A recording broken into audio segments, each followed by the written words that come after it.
ഇവിടെ നിൽക്കുമ്പോൾ വളരെ സന്തോഷവും അഭിമാനവും ഒക്കെ ഉണ്ട്. 17-18 വയസ്സ് പ്രായമുള്ളപ്പോൾ മുരളി മാഷും മാധവ് മാഷും ഒക്കെ അവരുടെ ആ പാണ്ഡിത്യത്തിൻ്റെ ഒപ്പം വളരെ രാജസ പ്രഭാവത്തിൽ ഈ ഒരു ഇൻസ്റ്റിറ്റ്യൂഷനെ മുഴുവൻ മുന്നോട്ട് കൊണ്ടുപോകുന്ന ഒരു കാലഘട്ടത്തിലാണ് ഞങ്ങളൊക്കെ ഇവിടെ എത്തിച്ചേർന്നത്. അന്നൊക്കെ നേരത്തെ രാജേഷ് മാഷ് ഇവിടെ ഉണ്ടായിരുന്നു. ഞങ്ങളൊക്കെ എന്നും വൈകുന്നേരങ്ങളിലൊക്കെ മുരളി മാഷൊക്കെ വീട്ടിൽ പോയിരുന്നു എന്തൊക്കെ ജീവിതത്തെ ശരിക്കും എങ്ങനെയാണ് ജീവിതത്തിലേക്ക് അല്ലെങ്കിൽ സംസ്കൃതത്തിലൂടെ മുന്നോട്ട് പോകേണ്ടത് എന്ന് അവർ നയിച്ചു തന്ന വലിയ കുറേ പാഠങ്ങളുണ്ട്. അതിൻ്റെ ആ ഒരു തുടർച്ചയിൽ നിന്ന് കൊടുക്കുക എന്നല്ലാതെ അതോടൊപ്പം അതേപോലെ ഒത്തുചേർന്ന് വന്ന കുറേ സൗഹൃദങ്ങളുമുണ്ട്. ഈ സൗഹൃദങ്ങളുടെയും ഈ ഗുരു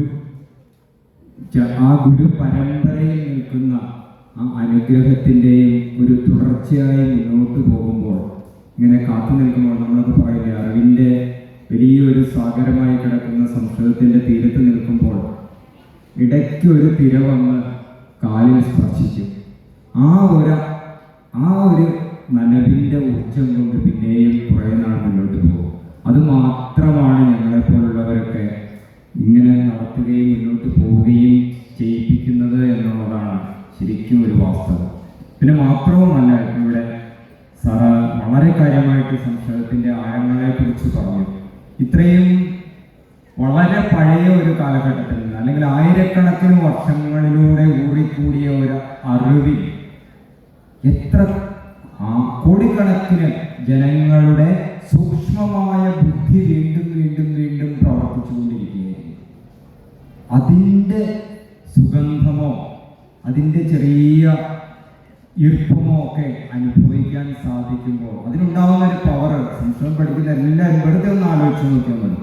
അത് തരുന്ന ഒരു ശക്തിയുണ്ട്, ഊർജമുണ്ട്. അത് മറ്റൊരാൾക്കും മറ്റൊരു ട്രഡീഷനിൽ മുന്നോട്ട് പോകുന്നവർക്കും സാധ്യമല്ല.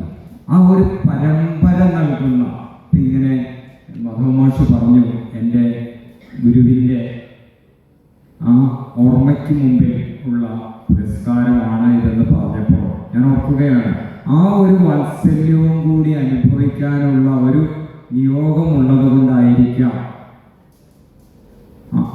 ഒരു മനസ്സിൽ ഇങ്ങനെ ഒരു കാര്യം ചെയ്യുമ്പോൾ എന്നാൽ അല്ലേ മഹേഷിനാവട്ടെ എന്ന് മാഷ്ക്ക് അല്ലെങ്കിൽ ആ ഒരു സമിതിക്ക് തീരുമാനിക്കാൻ തോന്നിയതെന്ന് കരുതുകയാണ്.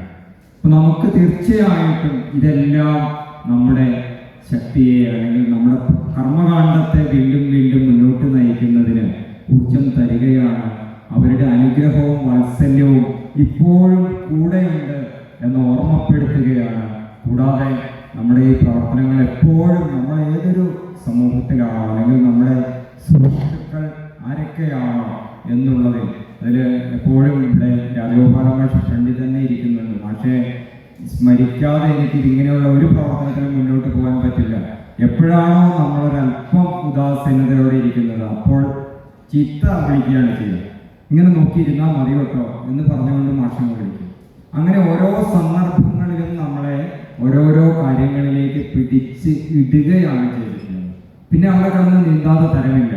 അങ്ങനെ ആ ഒരു ഇത്രയും വലിയ വലിയ കുറേ ആൾക്കാരുടെ കൃപയുടെ ഇടയിൽ വന്നു പെട്ടതുകൊണ്ട് ഇപ്പോഴും അതുപോലെയുള്ള കുറേ സൗഹൃദങ്ങളിലേക്ക് ചേർന്ന് നിൽക്കാനും സാധിക്കുന്നുണ്ട്. നരേന്ദ്രമാഷ് ഇവിടെ ഇരിക്കുന്നുണ്ട്, സ്വയംപ്രഭ ടീച്ചർ ഇവിടെ ഇരിക്കുന്നുണ്ട്, ശ്രീകുമാർ ടീച്ചർ ഇവിടെ, എത്ര പേരുടെ പ്രതിഭ ടീച്ചറും അതുപോലെ ഓരോരുത്തരും ഇവിടെ ഇരിക്കുമ്പോൾ ഞാൻ ഓർക്കുകയാണ് എത്രയൊക്കെ സന്ദർഭങ്ങളിൽ ഇവരുടെ ഒക്കെ ഒപ്പം എന്തൊക്കെ കാര്യങ്ങളിൽ ഏർപ്പെടാൻ നമുക്ക് സാധിച്ചു.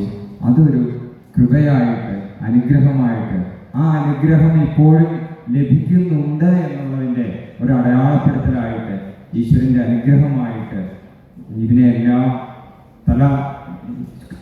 തല കുനിച്ചുകൊണ്ട് ഓരോരുത്തരുടെയും പാദങ്ങളിൽ തൊട്ട് നമസ്കാരം ചെയ്തുകൊണ്ട് അതിൽ ഇങ്ങേയറ്റത്തിവിടെ അവർണയിരിക്കുമ്പോൾ പോലും ഞാൻ ഓർക്കുന്നു ആ ഒരു സംസ്കൃത ബന്ധത്തിൽ വന്നുകൊണ്ട് കാണുമ്പോൾ ആ മാഷ ഞങ്ങളുടെ അലുമിനിയാണെന്ന് കഴിഞ്ഞ ദിവസം ഞങ്ങൾ ഒരു ട്രാൻസ്ജെൻഡർ കവയിത്രി സംസ്കൃതത്തിലൊരു കാവ്യ സമാഹാരം എഴുതുകയുണ്ടായി.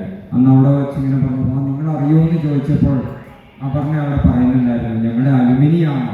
അത് കേട്ടപ്പോഴാണ് നമുക്ക് തോന്നുന്നത് നമ്മൾ എത്രയോ വലിയൊരു സമൂഹത്തിന്റെ ഭാഗമായിട്ട് ഇപ്പോഴും നിന്നു പോവുകയാണ്. അത് ഈ ഗുരുക്കന്മാരുടെ ഒരു കൃപയാണ്. മാത്രവുമല്ല ലിപിമാഷൊക്കെ ഇവിടെ ഇരിക്കുന്നുണ്ട്. അത്രയും ചേർന്ന് നിൽക്കുന്ന ലൈഫ് സയൻസിലൊക്കെ ഞങ്ങൾ മുമ്പോട്ട് പോകും. അത്രയും ചേർന്ന് നിൽക്കുന്ന സുഹൃത്തുക്കളുടെ ഒരു ശക്തിയാണ് അല്ലെ, ആ ഒരു ഗ്രൂപ്പാണ്, അല്ലെങ്കിൽ ആ ഒരു വലിയ സമൂഹമാണ് നമ്മളെ പ്രവർത്തന നിരതമാക്കി കൊണ്ടുപോകുന്നത്.